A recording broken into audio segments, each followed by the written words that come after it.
तो दोस्तों आज की इस वीडियो में मैं बात करने वाला हूं कि झारखंड में जो पिछड़ा वर्ग है उसको ईडब्ल्यूएस कोटा में आरक्षण मिलेगा। 7 जिलों में ये कैबिनेट में निर्णय आया है। साथ ही साथ मैं शिक्षक बहाली की बात करूंगा इस वीडियो में। झारखंड शिक्षक बहाली में भी क्या जो सुप्रीम कोर्ट का ऑर्डर आया है उसका पालन किया जाएगा या नहीं, इसलिए वीडियो को लास्ट तक जरूर देखें और चैनल में नए तो चैनल को सब्सक्राइब करें। सबसे पहले हम लोग यहाँ पर बात कर लेते हैं ये 7 जिलों वाला जो नोटिफिकेशन जो मैंने आपको कल ही दे दिया था, कैबिनेट में निर्णय आया था कल। यानी ईडब्ल्यूएस कैटेगरी में अब पिछड़े वर्ग के छात्र फॉर्म भर पाएंगे 7 जिलों में। और वे कौन कौन से 7 जिले हैं देखिए, लोहरदगा, गुमला, सिमडेगा, पश्चिमी सिंहभूम, दुमका, लातेहार और खूंटी के अभ्यर्थियों को ईडब्ल्यूएस कैटेगरी में फॉर्म भरने को मिलेगा। लेकिन ईडब्ल्यूएस का जो कैटेगरी का जो रिक्वायर्ड क्वालिफिकेशन है वो फुलफिल करना होगा, यानी उनका भी इनकम 8 लाख से कम होना चाहिए, एनुअल इनकम 8 लाख से कम होना चाहिए। और भी कुछ कुछ इसमें रूल एंड रेगुलेशन है वो फुलफिल करना होगा। लेकिन और इसका रीज़न जो वंदना डांडेल जो जी हैं उन्होंने बताया है, इसका रीज़न कि एसटी एससी कैटेगरी के जो लोग हैं उनकी संख्या इन जिलों में ज़्यादा है, जिसके कारण ओबीसी को सीट नहीं मिल रहा है। ओबीसी 1 और ओबीसी 2 का 0 हो गया है। इस कारण हम लोग ईडब्ल्यूएस कैटेगरी में इन्हें फॉर्म फिलअप करने का मौका देंगे। अब इसका पूरा विस्तृत जानकारी तो अभी किसी के पास नहीं है, झारखंड सरकार ही बता पाएगी। और इसको लेकर छात्रों में बहस शुरू हो गई है। मेरे वीडियो के नीचे काफ़ी कमेंट आ रहे हैं, ईडब्ल्यूएस वाला कमेंट करता है तो फिर ओबीसी वाला कमेंट करता है कि ठीक हुआ, ईडब्ल्यूएस वाला बोलता है कि गलत हुआ। चलो ठीक है, ये तो हो गया। और आज मैं और एक टॉपिक पे बात करने वाला हूँ, ये तो आपको बाद में मैं बताऊंगा इसका पूरा डिटेल क्या है, इसका क्या रीज़न है, आखिर क्यों किया गया है और क्या कुछ हो सकता है। कुछ तो बोल रहे हैं कि सुप्रीम हाई कोर्ट में ये फिर चला जाएगा, केस उस होगा, ठीक है। और एक चीज़ पे मैं बात करूँगा, देखिए ये है बीएड डिग्रीधारी अब नहीं बन सकेंगे प्राथमिक शिक्षक। यानी जिसने भी बीएड डिग्री प्राप्त की है और इससे पहले 2018 के बाद जो गजट पास हुआ था उसमें साफ साफ लिखा था कि आप एक ब्रिज कोर्स करके कक्षा 1 to 5 के शिक्षक बन सकते हो। तो अब इसे सुप्रीम कोर्ट ने हटा दिया है। एनसीटीई की जो गाइडलाइन है, एनसीटीई की गाइडलाइन है उसको पूर्णतः रद्द कर दिया है, खारिज कर दिया है। और इसको लेकर अभी पूरे भारत में हलचल चल रही है। और इसको लेकर क्या झारखंड में भी जो टीचर हैं उन्हें भी बीएड वालों को कक्षा 1 से 5 में मौका मिलेगा या नहीं, ये देखिए आज के ही पेपर में छपा हुआ है, ठीक है। यहाँ पर आप देख सकते हो, सर्वोच्च न्यायालय ने शुक्रवार को कहा कि बीएड डिग्री के आधार पर प्राथमिक शिक्षकों के शिक्षक नियुक्त नहीं हो सकते। शीर्ष न्यायालय ने राजस्थान उच्च न्यायालय के फैसले के खिलाफ केंद्र सरकार और एनसीटी की अपील को खारिज करने का फैसला किया है। न्यायमूर्ति अनिरुद्ध बोस और न्यायमूर्ति सुधांशु धूलिया की पीठ ने ये सुनवाई की है। कोर्ट ने राष्ट्रीय शिक्षा परिषद एनसीटी द्वारा 30 मई 2018 को जारी अधिसूचना को रद्द कर दिया है।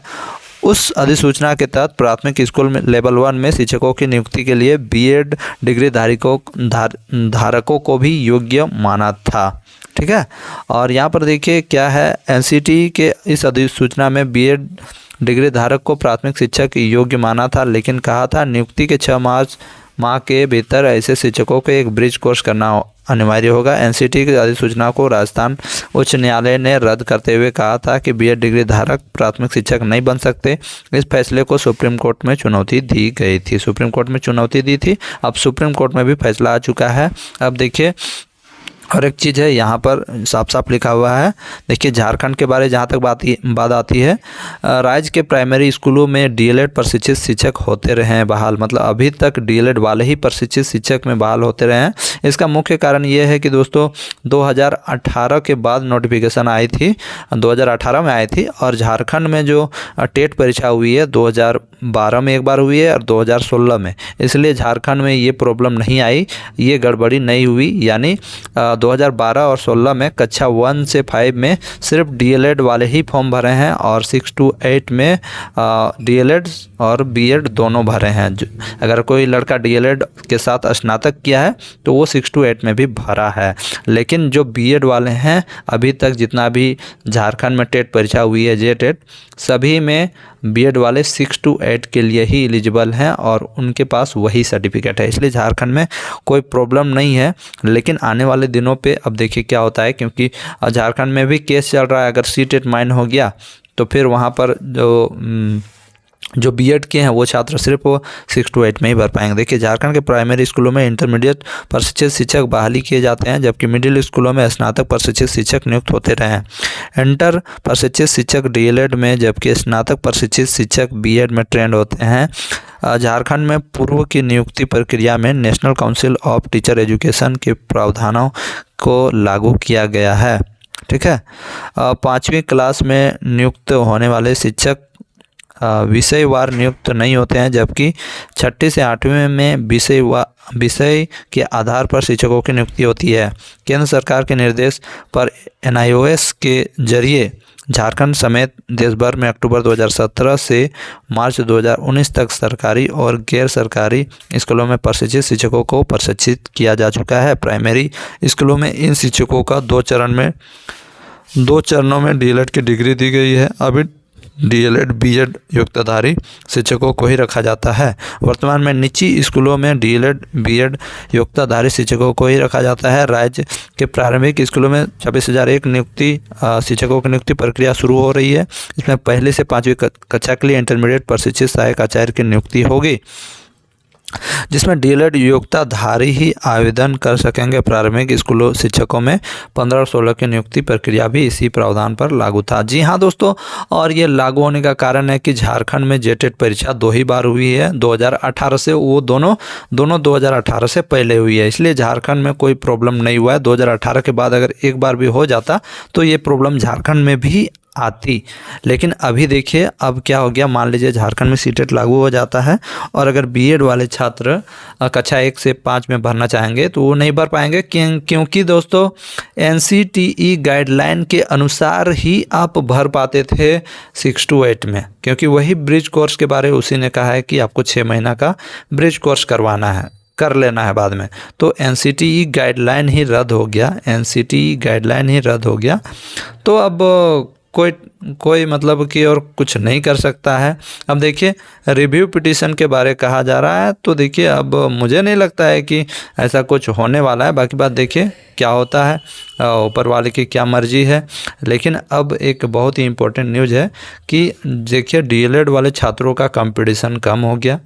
और देखिए मैंने पूरा ये पढ़ा है, मतलब जो ऑर्डर कॉपी आई हुई है सुप्रीम कोर्ट की, उसको मैंने पूरा पढ़ा है। इम्पोर्टेंट चीज़ों को मैंने चैनल में भी अपलोड कर दिया, आप देख लोगे। बहुत सारे रीज़न हैं, उसमें से एक रीज़न ये है कि दोस्तों सुप्रीम कोर्ट ने कहा है कि बीएड के जो छात्र होते हैं उन्हें उच्च विद्यालयों के लिए, उच्च विद्यालय के शिक्षकों स्टूडेंट्स के लिए ट्रेंड किया जाता है और वे सिर्फ 6 to 8 और आगे वाले कक्षाओं के लिए ट्रेंड होते हैं।